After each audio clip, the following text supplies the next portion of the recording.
Well, to find out just how e-commerce is taking off in developing countries around the world, let's bring in Shawn DuBravac. He's a chief economist at the Consumer Technology Association. Welcome to the show. Thank you so much.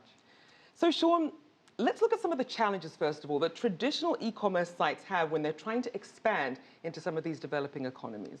Well, there's a number of challenges. Obviously, the first and foremost is online access, and we're starting to bridge that quickly. If you look at markets like China, about 46% of their population is online, compared to the US, where it's about 89% of the population. A place like India now, you only have 20% of the population online. As that grows, the comfort levels of buying online will grow with it. Now, what about so-called leapfrogging, when people kind of develop these local innovations, things like motorcycle delivery and mobile internet vans, and perhaps even drone delivery to try and overcome some of the structural challenges? You're seeing it happen everywhere. You're seeing them come up with new innovative solutions to overcome obstacles. There's a startup in India called Zipper, which is essentially making and helping the address problem. So one of the problems with India is you have these very long addresses, and it can be complicated and often involves additional instructions. So they're coming up with a geocode that will allow for delivery, both online as well as some of these delivery vehicles. So people definitely getting creative then if they have to.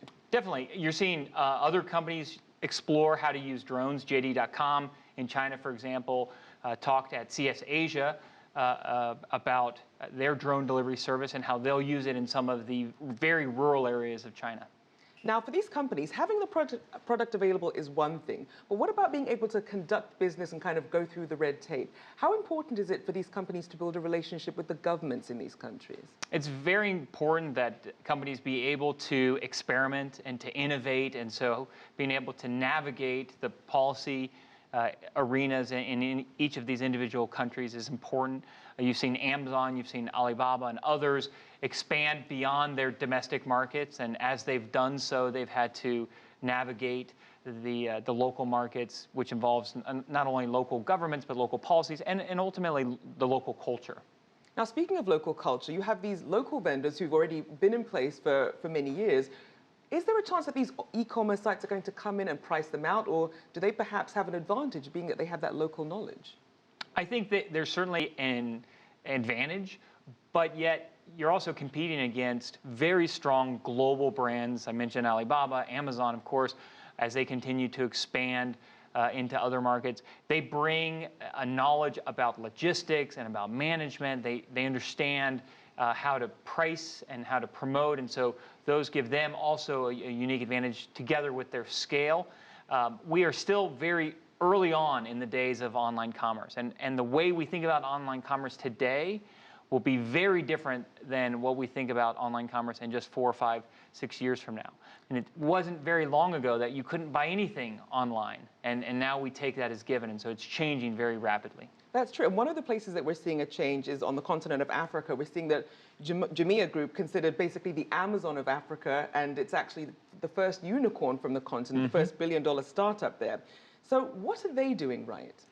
I think you see them navigating that local environment. I mean, Nigeria is a very unique market. It's a very complex market for those who aren't familiar with the country. And so being able to navigate those local cultures and customs, they have a wide assortment of products that they're making available.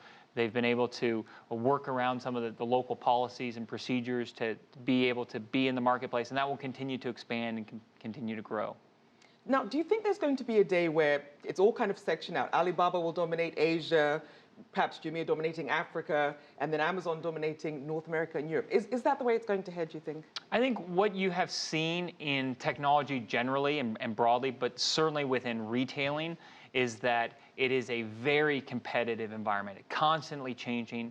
Companies that might one day be leaders fall quickly from the top. And so they're constantly having to innovate and to recreate an experience that resonates with consumers. And we've seen that here in the US throughout time when it comes to retailing, being able to change what you offer to the consumer so that it continues to be a positive experience. That is certainly going to be true in online, where things can change in a day. Right.